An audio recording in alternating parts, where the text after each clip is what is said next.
Bismillahirrahmanirrahim. Alhamdulillahirabbil alamin wassalatu wassalamu ala asyrafil anbiya wal mursalin wa ala alihi washabbihi ajma'in. Allahumma ja'al jam'ana hadza jam'an marhuma tafarraqna min ba'dihi wa la taj'al fina wa la minna shaqiyya wa la mahruma wa la matruda bi rahmatika ya arhamar rahimin. Assalamualaikum warahmatullahi wabarakatuh. Yang saya hormati semua hadirin hadirat yang hadir pada malam ini mendengar kuliah talaqi online kita. Alhamdulillah, pada malam ini kita telah memasuki siri yang ke-10 untuk kelas Aqidah At-Tahawiyah. Alhamdulillah, dah lebih 2 bulan kita meneruskan kelas kita ini. InsyaAllah jika diberikan peluang dan umur yang panjang, kita akan teruskanlah sehinggalah tamat kitab ini insyaAllah. Lagi lebih kurang 1/4 sahaja bahagian yang tinggal untuk kita habiskan insyaAllah. Jadi sementara kita menunggu kehadiran yang lain, kita imbas sedikitlah apa yang telah kita pelajari pada minggu lepas. Jadi minggu lepas kita telah belajar perkara-perkara yang mendasar tentang iman. Apakah itu iman? Apakah makna iman? Apakah dikatakan sebagai rukun iman? Dan apakah yang dikatakan sebagai kesempurnaan iman? Kesimpulannya, iman adalah satu istilah kepada tasdiqu bil janan, ataupun membenarkan dengan hati, yang mana al-lisan itu sebutan dengan lidah adalah salah satu daripada syarat untuk dilaksanakan hukum sebagai seorang muslim di dunia ataupun mukmin di dunia. Jadi bila dikatakan maksud iman itu sebagai membenarkan dengan hati dan menyebut dengan lidah, ini bermakna lidah itu adalah sebagai zaid, rukun tambahan. Kerana iman ini jika kita dipaksa, kita tak sebut dengan mulut pun tidak membatalkan iman. Maksudnya situ iman tu bukanlah sekadar mulut kan. Dan juga kesempurnaan iman itu pada amal dengan anggota kita, itulah dipaksakan dengan iman. Okey, jadi membenarkan dengan hati, itulah basicnya, dan bercakap dengan lidah tentang keimanan itu merupakan syarat dilakukan, dilaksanakan hukumnya di dunia, dan amal dengan anggota merupakan kesempurnaan iman. Inilah yang membezakan iman, yakni iman itu, kesempurnaan iman itu antara para sahabat dengan dan para malaikat, para rasul, para wali dengan iman manusia biasa. Okey, itu minggu lepas. Minggu ni insyaAllah kita akan membincangkan, kita akan meneruskan sedikit tentang iman, dan kita akan masuk pula kepada beberapa perbincangan tentang dosa besar. Dan kemudian ini agak menarik tuan-tuan yang hadir ni, kita kena habiskan. Kita nak bincang tentang politik, tentang siasah ataupun imamah, kepimpinan dalam Islam. Walaupun perkara ini sepatutnya adalah perbincangan fiqh, tetapi Imam At-Tahawi telah masukkan perbincangan ini ke dalam akidah.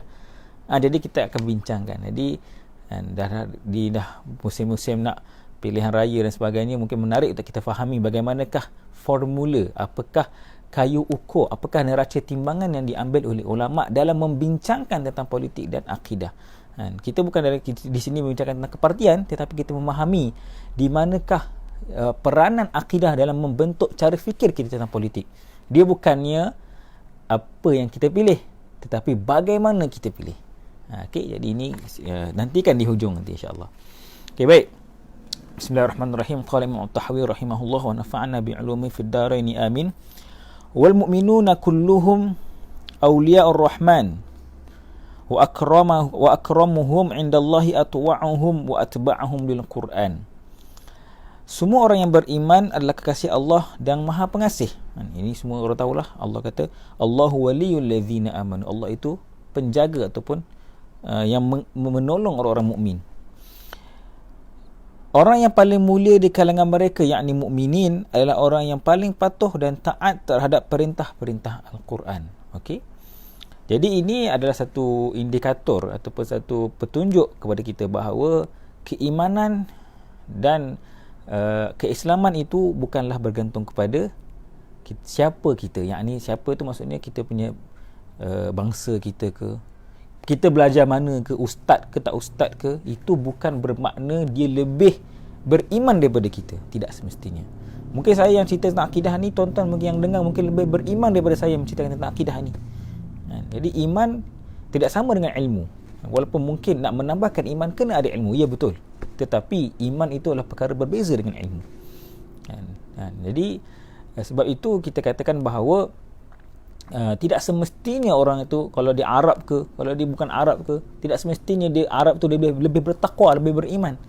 Jadi sebab itu ini bukan satu kebanggaan kepada kita, supaya kita lebih bersungguh-sungguh walaupun kita tidak memahami Al-Quran. Kita kena bersungguh-sungguh mendalami dan menambahkan iman kita walaupun kita bukan orang Arab. Bahkan tuan-tuan dan puan-puan sekalian, kita lihat sepanjang sejarah Islam, imam-imam yang terkenal menghasilkan penulisan-penulisan dan menjadi rujukan kepada umat Islam sehingga hari ini, kebanyakan mereka ataupun sebahagian besar mereka bukanlah daripada Arab. Sebagai contoh Imam Bukhari. Imam Bukhari bukan Arab, Imam daripada Samarkand. Bahkan imam hadis yang 6 itu kesemuanya bukan Arab, melainkan Imam Muslim bin Hajjaj. Imam Muslim sahaja yang Arab. Kalau kita tengok satu kitab besar dalam bahasa Arab, Lisanul Arab Ibnu Manzur, dia bukan orang Arab, walaupun dia menulis rujukan kepada bahasa Arab. Dan pelbagai lagi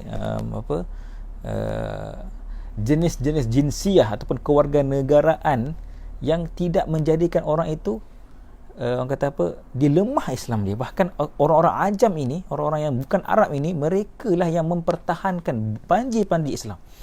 Jadi betul lah kata Imam Tahawi bahawa yang paling dekat dengan Allah, yang paling beriman dengan Allah tidak semestinya berdasarkan kepada kaum ataupun berdasarkan kepada darah dia, tetapi kepada bagaimana dia mematuhi atau mengikuti bimbingan Al-Quran.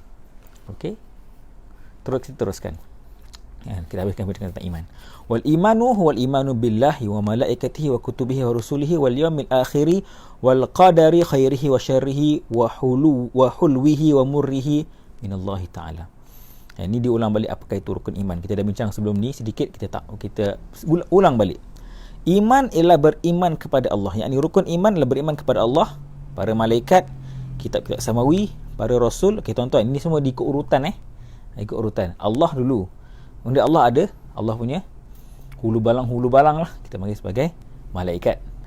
Jadi malaikat ini yang membawa wahyu. Wahyu kitab-kitab. Wahyu itu membawa wahyu daripada Allah SWT, itu kitab-kitab. Wahyu itu adalah kalamullah. Kemudian di bawah itu ke mana? Kepada duta-duta Allah, iaitu para rasul.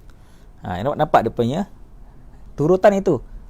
Turutan itu pun ada peranan Allah. Kemudian Allah ada hulu balang Allah SWT dalam bentuk malaikat. Malaikat membawa wahyu, yakni kalamullah, kepada para rasul. Kalam itu adalah kitab. Kemudian wahyu diturunkan kepada rasul. Akhirnya rasul memberitahu kita tentang hari akhirat dan juga tentang qada dan qadar. Ini dia punya turutan iman, turutan rukun iman. Dan kita percaya tentang takdir Allah yang baik dan yang buruk, yang manis dan yang pahit, semuanya datang daripada Allah Subhanahu Wa Taala. Okey tuan-tuan, ini adalah satu teguran secara halus oleh Imam At-Tahawi kepada golongan-golongan yang Murji'ah dan juga Mu'tazilah ataupun Jabriyah dan Qadariyah. Mereka ni mengatakan bahawa yang baik datang daripada Allah, tapi yang buruk datang daripada manusia. Ini biasa kita dengar dalam ceramah-ceramah lah biasanya. Cuma yang lebih tepat sepatutnya kita kata yang buruk daripada Allah, yang baik daripada Allah, yang buruk daripada Allah, tetapi disandarkan kepada diri kita, diri manusia. Kita nak beradab dengan Allah, tetapi secara ilmiahnya dua daripada Allah. Qadar yang baik, qadar yang buruk. Cuma saya nak bincangkan tuan-tuan pada malam ini. Okey, istilah baik dan buruk ni berdasarkan perspektif siapa, berdasarkan pandangan siapa, kan? Maksudnya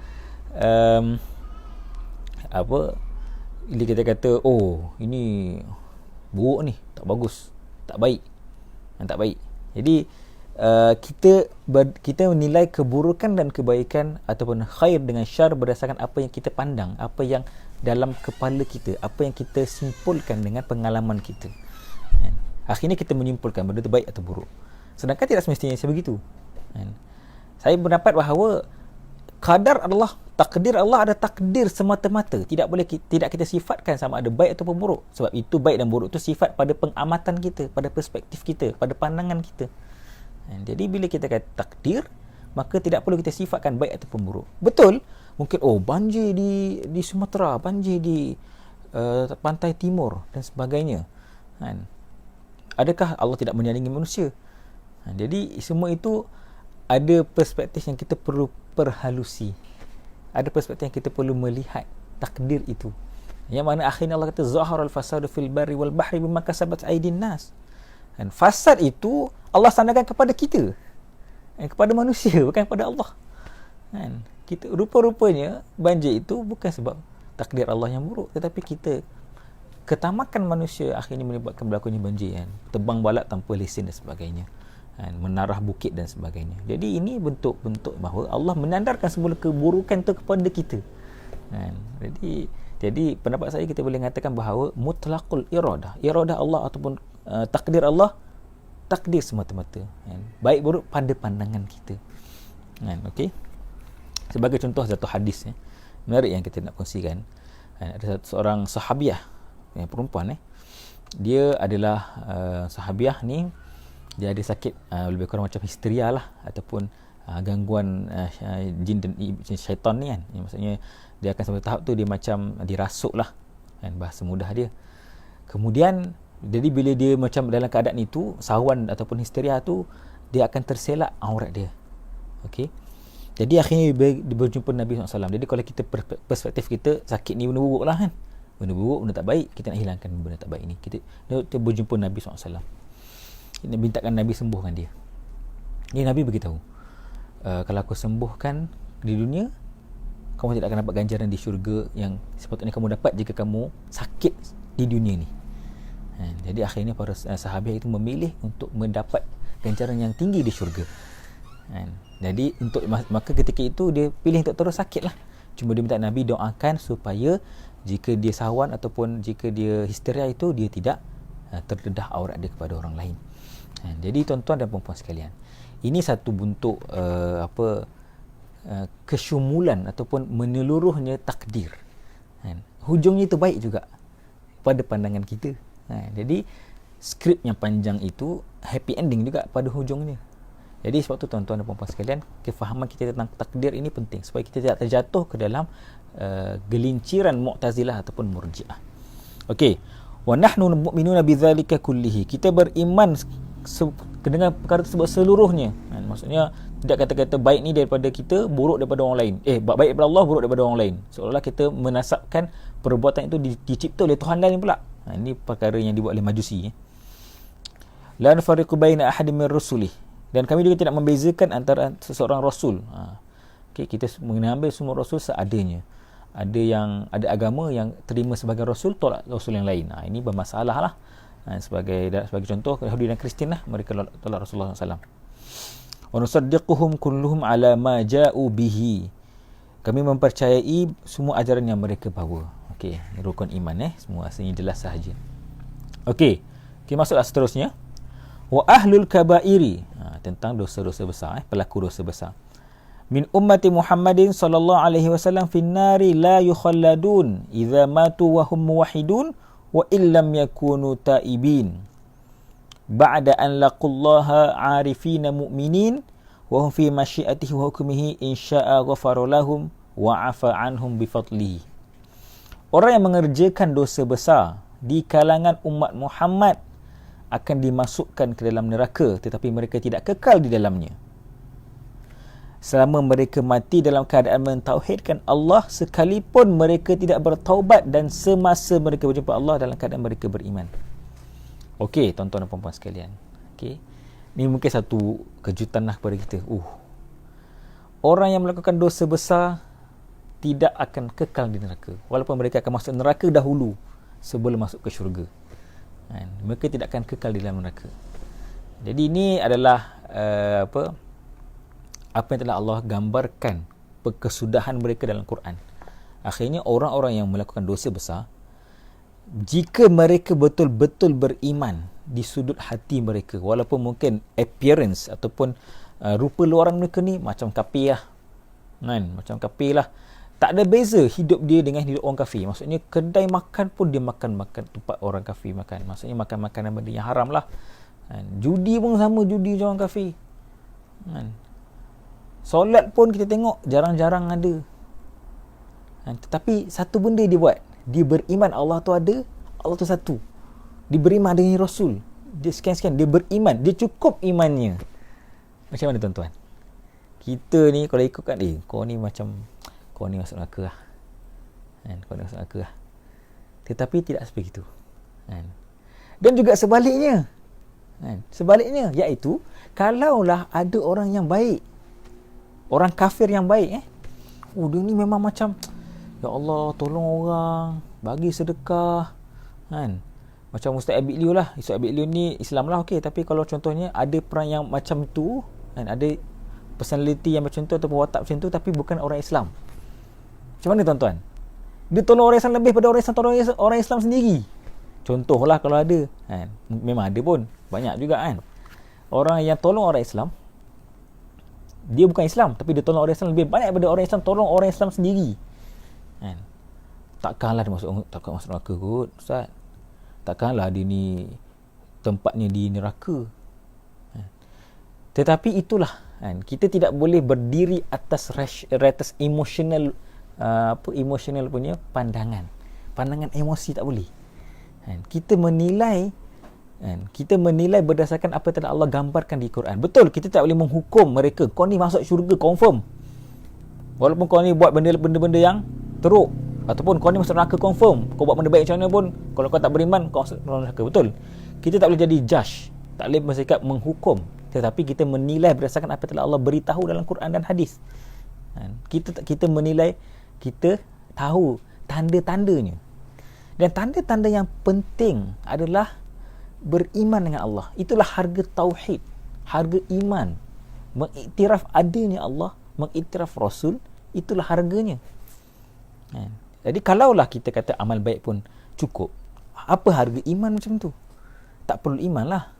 Jadi kita kata iman harganya ada. Walaupun dia buat dosa, tapi jika dia beriman, satu hari dia akan masuk syurga. Walaupun mungkin beribu-ribu tahun, berpuluh-ribu tahun diseksa di neraka, tapi dia tidak akan kekal seperti orang yang betul-betul kafir. Sebab itulah Abu Talib, pakcik Nabi SAW, Nabi bersungguh-sungguh untuk pastikan dia mengucap syahadah sampailah ke akhir hayat dia. Kalau ikutkan Abu Talib ni telah membantu dakwah Nabi lebih banyak, mungkin lagi banyak daripada para sahabat yang lain. Ada mungkin sahabat-sahabat yang kita tak terkenal, mungkin. Ni Allah ni mungkin kalau kita boleh andaikan, kalau kita boleh kiaskan, Abu Talib pengaruh dakwah tu lebih besar daripada sebahagian sahabat yang lain. Walaupun kita tak nafikan sahabat ni ada sumbangan-sumbangan mereka yang tersendiri. Tetapi akhirnya tempat Abu Talib juga di neraka. Sebab tidak ada iman, tidak beriman akan adanya keesaan Allah SWT itu. Bahkan ketika Fathul Makkah, ayahanda kepada Abu Bakar As-Siddiq radhiyallahu anhu, Abu Quhafah datang berjumpa dengan Nabi SAW untuk memberikan, untuk masuk Islam lah. Jadi Abu Bakar ketika itu dia menangis. Jadi Nabi bertanya, adakah ini air mata kegembiraan? Tapi Abu Bakar jawab, tidak. Dia kata, kalaulah aku boleh menukar tangan Abu Quhafah ini dengan tangan Abu Talib. Maksudnya Abu Bakar tahu Nabi sangat mengharapkan keislaman Abu Talib, dan dia sanggup kalaulah ayah dia tak masuk Islam pun tak apa, yang penting Abu Talib masuk Islam. Dia tahu Nabi punya kesedihan. Tapi itulah kefahaman Nabi kepada ayat Quran ini ataupun kepada akidah ini. Dan harga tauhid itulah kemasuk syurga nanti, tiketnya itu Allah kata adalah tauhid ataupun beriman kepada Allah Subhanahu Wa Taala. Okey, kemudian Allah dikatakan lagi, kama zakar azza wa jalla fi kitabih wa yaghfiru ma duna dzalika liman yasha wa in syaa'a 'adzabahum fin nari bi'adlihi thumma yukhrijuhum minha bi rahmatihi. Okey, Allah kata dalam Quran, wa yaghfiru ma duna dzalika liman yasha, Allah akan mengampunkan segala dosa selain daripada dosa al-kufr wa syirk. Dosa mengkufuri Allah, mensyirikkan Allah tidak akan diampunkan. Jadi tuan-tuan dan puan-puan sekalian, itulah harga tauhid. Harga tauhid. Jadi kita kena pastikan harga mati tauhid ini. Macam mana pun, kalau contoh kita mungkin ada saudara, ada anak-anak, ada anak-anak, ada orang-orang baik, ada orang-orang yang kita sedekat dengan kita pastikan tauhid ni tidak diganggu gugat. Contohnya sekarang ni isu kalimah Allah. Kalimah Allah sekarang ni isu yang dah dihangatkan semula. Jadi kenapa kita beria-ia nak pegang ni? Sebab akidah kita. Kita bukanlah takut sangat pun. Kita ni bukanlah tengok salib jadi kafir, tidak. Tapi usaha-usaha ini secara halus, sedikit demi sedikit, akan menjadikan kita seorang yang kita anak, bukanlah kita pun, mungkin generasi selepas kita ataupun 2-3 generasi selepas kita, lepas 50 tahun, apa akan jadi? Tak apalah, yang tak beriman pun tak apa, yang penting buat baik. Contoh ini seruan-seruan yang ada sekarang ni. Tak apalah, yang penting kita buat baik. Tak solat pun tak apa, tak beriman pun tak apa, yang penting sedekah, bagi makan orang miskin. Tuan-tuan, ini seruan yang membahayakan generasi Islam kita. Membahayakan akidah kita. Sebab akidah lebih penting. Bukan kita kata jangan buat baik, yang penting beriman dia, tak. Yang penting kau beriman, apa tu kau nak jadi samseng ke, tak ada. Tak, bukan itu. Kita kata kita kena beriman, kita sempurnakan iman kita dengan amal kebaikan. Itu yang orang salah faham. Orang ingat yang penting Melayu Islam tak kisah dia jadi pemerintah. Tidak. Kita kata Melayu Islam yang betul-betul kompeten, yang betul-betul memahami iman dan Islam dia akan beramal dengan Islam. Okey, panjang pula. Jadi mereka akan dimasukkan ke dalam neraka jika Allah nak. Jadi jika Allah nak, itu ada dia punya pengikat dia. Okey. Bi'adlihi. Allah akan masukkan pelaku dosa ke dalam neraka dengan keadilannya. Masuk kat sini tuan-tuan. Adalah jika Allah masukkan seorang ke dalam neraka, sebab Allah itu adil. Allah itu adil, iaitu Allah akan mengazab berdasarkan apa yang telah dilakukan di dunia lah. Ada satu perbincangan ini perbincangan tentang akidah. Biasanya kalau dengan orang yang nak masuk Islam ni dakwah-dakwah, kita berdakwah, kita akan berjumpa dengan orang akan tanya kita, okey, jika Allah itu maha mengasihani, maha mengampuni dosa, maha sekian lah, kenapa Allah buat neraka atau ciptakan neraka? Kenapa Allah tak ampunkan dia semua orang, semua masuk syurga, tak perlulah neraka? Macam mana kita nak jawab soalan ni? Kenapa kena adakan neraka? Allah kan maha pengampun, maha mengasihani, masuklah semua syurga, apa nak ada neraka pula? Okey tuan-tuan, jawapan dia satu. Antara jawapan, banyak jawapan kita boleh bagi, tapi antara satu jawapan kita kena beriman dengan semua sifat-sifat Allah dan semua nama-nama Allah SWT. Betul Allah itu Ar-Rahim, Ar-Rahman, At-Tawwab, Al-Ghafur. Tetapi Allah juga Al-Adil, Al-Muntaqim. Allah itu adil. Kalaulah orang yang bangun pagi setiap malam, orang yang berpuasa seminggu 2 kali, orang yang betul-betul membaca Al-Quran setiap hari, mentadabbur, mencari ilmu, kalau disamakan dengan orang yang buat dosa setiap hari, hidup tak sama macam Muslim pun, minum arak dan sebagainya, kalaulah Allah menyamakan antara kedua orang ini, orang yang satu ni memang betul-betul Islam dia yang pure Islam, buat baik betul-betul dalam hati dan kepada masyarakat, seorang ni pula buat onar sahaja, kalaulah sama kedudukan antara kedua ni, adakah Allah itu adil? Jadi sebagaimana kita menerima Allah itu maha pengampun, maha penyayang, maha menerima taubat, kita kena terima juga Allah itu maha adil. Allah itu memberi kedudukan yang sesuai. Jadi jika Allah mengazab seseorang, itu bi'adlihi, kerana keadilan dia. Jadi tidak sama orang yang la yastawil qa. Bahkan dalam kalangan orang mukmin pun ada tingkatan-tingkatannya. Allah kata la yastawil qa mukmin, tidak samalah orang yang duduk dalam kalangan orang mukminin, orang yang berjihad. Apatah lagi orang mukmin dengan orang yang melakukan dosa, al-asi al-fasiq. Okey, jadi itu kefahaman kita kepada keadilan Allah SWT. Thumma yukhrijuhum minha birahmatihi. Jika Allah nak, Allah akan masukkan mereka dalam neraka untuk Allah azab, Ini orang mukmin ini orang Islam yang buat dosa besar kan. Masuk neraka dengan keadilannya, dan Allah akan keluarkan dengan rahmat Allah SWT. Itu kita bagi ar-rahmah wal adalah. Allah itu kasih dan adil. Masuk neraka sebab Allah itu adil. Kena neraka dulu, takkanlah sama orang yang buat dosa sepanjang kehidupan dia walaupun dia beriman dengan orang yang beriman dan buat amal soleh. Kena masuk neraka dulu lah, keadilan. Tetapi akhirnya di hujung Allah akan masukkan ke dalam syurga dengan rahmatnya pula. Kita terima semua sifat-sifat Allah. Jangan kita pilih sifat-sifat Allah yang kita nak aje. Yang lain kita tak nak. Ini salah kefahaman kita. Okey, wa syafa'ati syafi'ina min ahli ta'atihi, dan juga ada dalam kalangan antara cara-cara untuk kita memastikan orang yang berdosa ni masuk ke syurga adalah dengan syafaat daripada orang yang boleh memberi syafaat. Ini kita dah bincang panjang beberapa minggu lepas. Dan apakah bentuk-bentuk syafaat? Antaranya syafaat Nabi, ada syafaat dari hufazul Quran, syafaat daripada anak yang soleh dan sebagainya. Syafaat daripada para Nabi dan sebagainya. Okey, thumma yab'atsuhum ila jannatihi. Kemudian dia dimasukkan ke dalam syurga. Wa dzalika bi anna Allah Ta'ala tawalla ahli ma'rifatihi wa lam yaj'alhum fid darain ka ahli nakiratihi.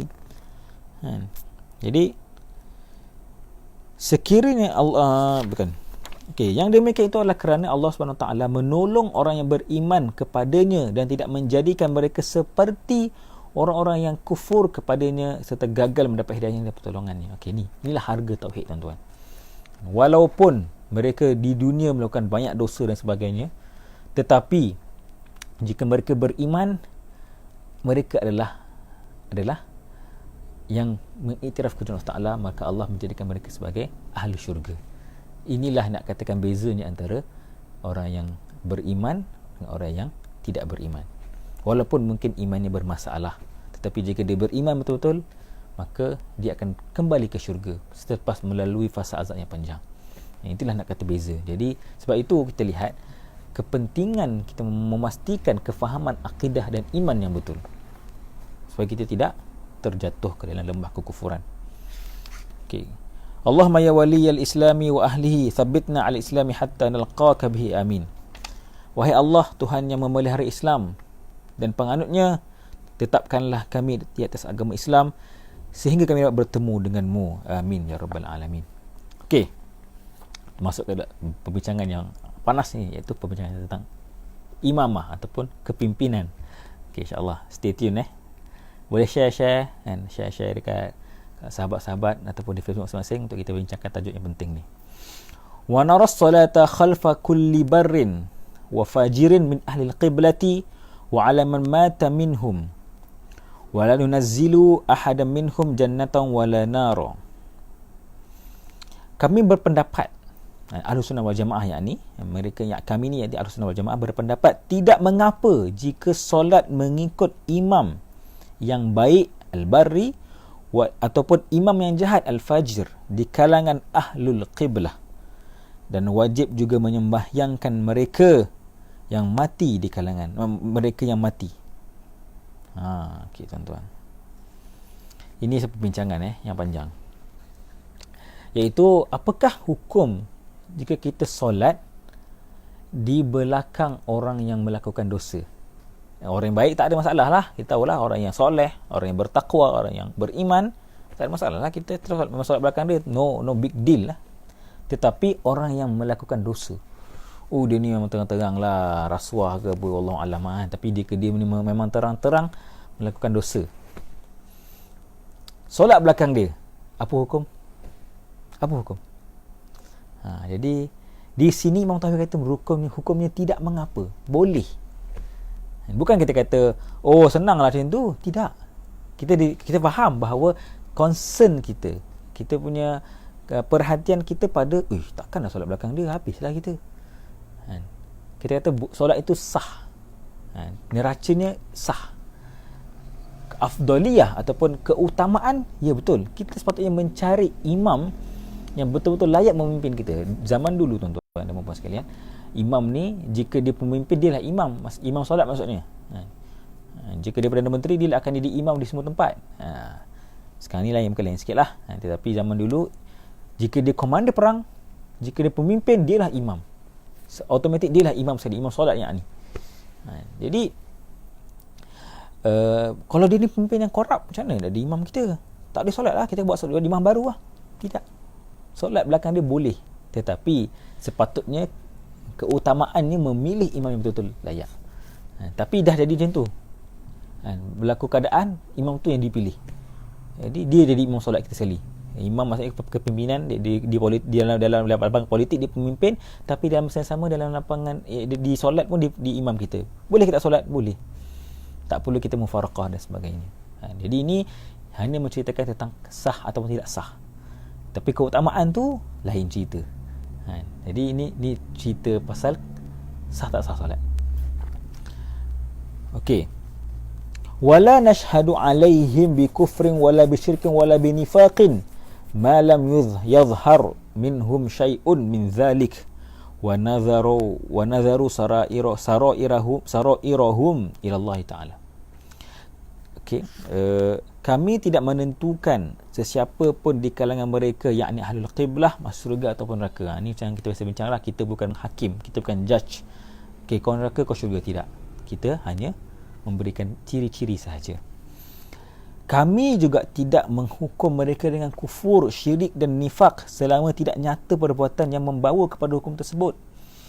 Kami tinggalkan perkara yang tersembunyi kepada Allah. Okey, ini bab tentang menegur pemimpin lah. Menegur pemimpin sebab kan ada hadis. Ada hadis yang mengatakan bahawa jika kita nak tegur pemimpin, jangan tegur alaniyah, jangan tegur secara terang-terangan, tegur secara ni lah, tegur secara senyap-senyap lah, ataupun belakang tabir sebagainya. Okey, bagaimana kita memahami perkara ini? Okey, first kita tuan-tuan dan puan sekalian, basically hukum, kita nak menghukum seseorang, dia ni pembuat dosa ke, dia ni pelaku kesalahan ke apa, adalah berdasarkan apa yang nyata. Apa yang nyata, apa yang kita nampak dan apa yang kita tahu. Jadi jika dosa itu belum tersebar, jika dosa itu dalam dosa dia peribadi, tak ada orang lain tahu, tak ada orang lain tahu, orang biasa tak tahu. Jadi ketika itu tanggungjawab kita adalah menegur perbuatan yang disembunyikan itu secara sembunyi jugalah. Macam kita lah, kita pun mungkin kita ada dosa-dosa kita, ataupun mungkin bukan dosa, kita ni tidak membuat mengikut keutamaan, tarukul aulawiyat, kita panggil khilaful aula. Ada benda kita patut kita buat dahulu, kita tinggalkan. Bukanlah dosa, tapi kita khilaful aula, kita meninggalkan perkara yang utama. Jadi itu kadang-kadang orang lain tak tahu, tapi yang tahu tu ahli rumah kita, isteri kita, keluarga kita. Di situ tegurlah secara, janganlah kita cakap kita pergi tegur suami kita ke, isteri kita ke, ahli keluarga kita ke di Facebook contoh kan. Ni dah menyebarkan keburukan di tempat yang tak sepatutnya. Itu kalau dosa peribadi, dosa individu. Bagaimana kalau dosa itu, dosa ataupun kesalahan itu, kesalahan yang disebarkan, kesalahan yang orang nampak, terang-terang kita nampak. Jadi di situ tanggungjawab menegur secara terang-terangan juga. Terang-terangan benda ni salah. Jadi begitu. Jadi kita jangan faham hadis itu secara literal. Tegur pemimpin mesti, tegur pemimpin yang bersalah mesti secara private. Tidak. Secara personal, tidak. Bukan semua keadaan sebegitu. Jika dosa itu dosa peribadi dia, ya, kita tegur dia secara. Tapi kalau dosa menyebabkan polisi, benda yang terang-terang salah, saya contoh, saya sini tak setuju denda RM10,000 ini. Jadi mungkinlah ada kebenaran, tapi pendapat peribadi kita tak setuju. Jadi kita cakaplah benda ni secara terang-terangan. Sebab ini berkaitan polisi, berkaitan dengan maslahat umum. Jadi ini adalah kepentingan untuk seseorang itu memastikan teguran itu pun dalam bentuk umum.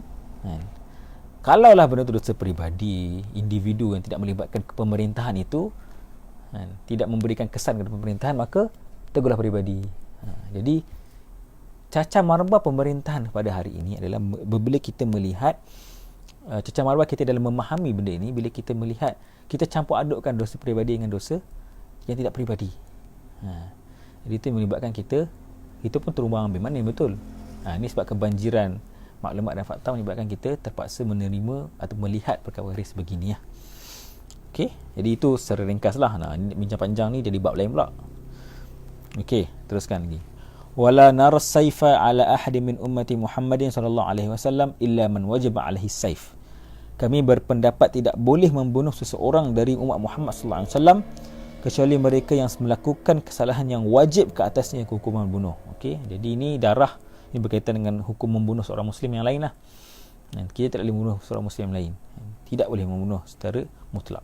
Melainkan, ada melainkan beberapa perkara, iaitu melainkan jika ada benda-benda yang sepatutnya, contohnya qisas ke, contohnya apa benda yang sepatutnya lah, jadi hudud dan sebagainya, maka ketika itu barulah darahnya halal. Tapi secara aslunya, secara prinsipalnya, secara asasinya, seorang muslim tidak boleh membunuh muslim lain melainkan jika diberikan hak itu oleh syarak. Okey. Terus, wala nara al-khuruja ala a'immatina wa wulati umurina wa injaru wala nad'u alaihim wala nanza'u yadan min ta'atihim. Okey. Kami berpendapat bahawa tidak boleh menderhaka kepada imam ataupun pemimpin kami sekalipun mereka berlaku zalim. Oh Allah. Macam mana tuan-tuan? Tidak boleh keluar daripada pemerintahan walaupun pemimpin itu zalim. Okey, sebab pembincangan ni pembincangan panas dan pembincangan yang perlukan kepada pendetilan. Memang ada hadis yang mengatakan bahawa Rasulullah SAW bersabda, as-sam'u wa ta'atu haqqun ma lam yu'mar bil ma'siyah. Dengar dan taat adalah hak kepada pemimpin. Maksudnya kita kena memberikan hak kita kepada pemimpin, iaitu dengan mendengar dan taat, dengar dan patuh, selagi mana tidak disuruh melakukan maksiat. Okey, jadi maksudnya zalim itu adakah maksiat? Pembincangan. Okey, jadi pembincangan ni sebenarnya tuan-tuan bukan kita baru bincang lah. Maksudnya kita ni bukanlah orang pertama membincangkan tentang hadis ini ataupun membincangkan tentang perkara ini. Bahkan telah ditulis pelbagai kitab, ditulis pelbagai tulisan-tulisan ulama, pelbagai pendapat daripada seluruh mazhab dalam berbincang tentang perkara ini. Hanya kita untuk memilih manakah yang bertepatan dengan situasi kita. Bahkan ada juga ulama, ada penulis contohnya Muhammad Ar-Rashid telah memberikan satu fatwa baru berkaitan dengan isu semasa ini dalam kerangka buku kerangka penulisan ulama lama, ulama silam. Jadi pertama sekali, saya cuba ringkaskanlah, kita ambil perbincangan ni. Pertama sekali, kenapa Imam At-Tahawi menceritakan tentang perkara berkaitan dengan siasah dalam buku akidah? Kenapa tuan-tuan? Kenapa? Padahal ni akidah ni tiba-tiba masuk pasal siasah. Siasah ni politik ni patutnya dalam fiqh. Dalam fiqh memang ada satu bab pasal imamah ni. Tapi kenapa dalam akidah ni ada bincangan ni juga? Okay, jadi kalau tuan-tuan ingat saya punya ciri pertama sekali 2 bulan setengah yang lepas, lama dah. Okey, 10 minggu yang lepas kita bincang bahawa walaupun dalam ini buku ini buku akidah, tetapi perbincangan tentang syariah ada sedikit ataupun fiqh ada sedikit. Sebab apa? Sebab ada beberapa perkara yang sepatutnya bincang dalam fiqh, tetapi sebabkan perkara ini dibincang dalam buku-buku akidah oleh firqah lain ataupun aliran pemikiran ataupun aliran agama Islam yang lain. Contohnya Mu'tazilah dan Khawarij. Khawarij dan Syiah. Mereka bincangkan tentang pemerintahan ini dalam bab akidah. Jadi sebagai seorang muslim yang memahami akidah mereka kena tahu juga serba sedikit tentang hukum-hukum fiqh yang telah dijadikan sebagai akidah dalam firqah lain, dalam kelompok lain. Nak faham dulu, nak kena faham apakah pendirian kita. Sebab tu diceritakan. Jadi di sini Imam At-Tahawi sedang mengkritik siapa? Khawarij. Mereka keluar daripada pemerintahan, mereka memberontak menjadi bughah, memberontak kerana pemimpin berlaku zalim. Jadi okey, sekarang ni kita nak bincang tentang perkara ni. So pertama sekali adalah dalam Islam, tauliyatul imam, memilih imam ini, memberikan mandat kepada imam, merupakan sepatutnya memilih pemimpin yang soleh. Kalau kita nak syurutul imam, syarat-syarat pemimpin dalam Islam, tak ada khilaf mengatakan bahawa perlu ini pemimpin yang soleh. Bahkan faqih pun kena ada. Ada yang katakan kena faqih, kena faham agama. Syurut dari pemimpin ni. Okey, satu. Jadi kalaulah ada keadaan, ni kita nak iftiradi, fiqh iftiradi, fiqh andaian. Ada keadaan bahkan dah berlaku pun, tiba-tiba keadaan kacau bilau, jadi seorang pemimpin yang zalim, ataupun mungkin dia ni sebelum ni soleh kan, sebelum masa awal naik okey baik, tiba-tiba dah jadi pemimpin zalim pula. Aduh, macam mana dah lantik dia dah ni, macam mana? Awal okey, tiba zalim. Okey, apa pendirian kita? Okey, first kali adalah ni ringkaskan ni ada dalam satu kitab yang sangat terkenal saya mungkin tuan-tuan pun dah ada terjemahan dia, iaitu kitab Ghiyathul Umam fil Tiyafiz Zulam, ataupun lebih terkenal Al-Ghiyathi, itu Sayyid Imam Al-Juwaini rahimahullah, Imam Al-Haramain Al-Juwaini. Okey, jadi dia ceritakan dalam tu jelas macam mana tentang pemilihan imam. Okey, jadi jika kefasikan seorang imam, kezaliman seorang imam tidak menjadikan syarat semata-mata, tidak menjadikan dia boleh dijatuhkan. Maksudnya kena ada berbagai kondisi-kondisi lain yang kita perlu perhatikan sebelum dia dijatuhkan. Jadi ini kefahaman lebih besar. Cakna kita kena faham, kita kena cakna tentang politik Islam kita. Baru kita faham macam mana cara kita melakukan perubahan. Jadi kefasikan imam semata-mata tidak menjadikan kita boleh memberontak kepada dia. Ada perkara-perkara lebih besar. Jadi antara yang dibincangkan oleh para ulama, konteks lah, maksudnya konteks. Apakah konteks yang menjadikan dilarang untuk kita keluar memberontak kepada imam? Apa konteksnya? Yang pertama adalah, walaupun ketika zaman kalau kita tengok pun sebenarnya zaman-zaman imam kita ni, Imam Juwaini, Imam Syafi'i sendiri, Imam Ghazali, mereka ni ahlul fiqh, mereka ni fiqh, pakar lah, ada usuli lagi. Tapi kenapa mereka ni tidak memberontak lawan imam? Pada ketika itu pemimpin pun bukan semua baik, ada pemimpin yang teruk. Tetapi kenapa mereka tidak melakukan mengetuai pemberontakan melawan pemimpin zalim? Bahkan mereka tidak melawan apa-apa.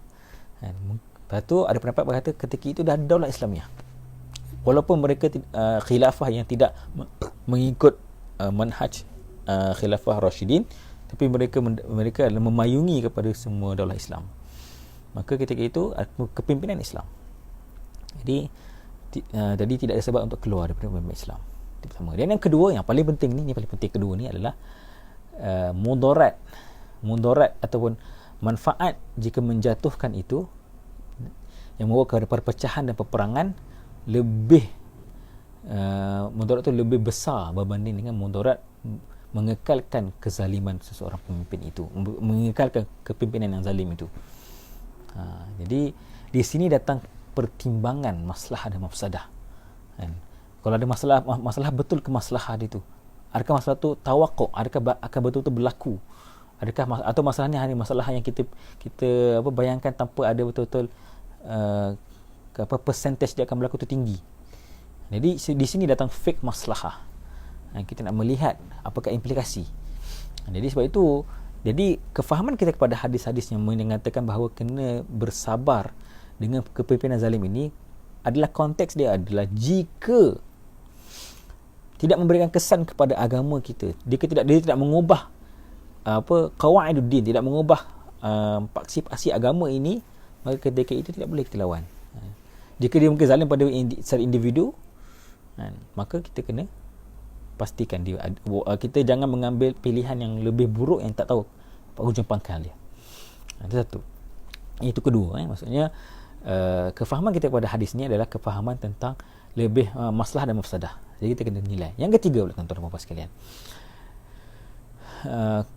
dalam konteks kuasa, ni kalau kita nak bincang tentang kuasa, kuasa ni satu benda yang penting.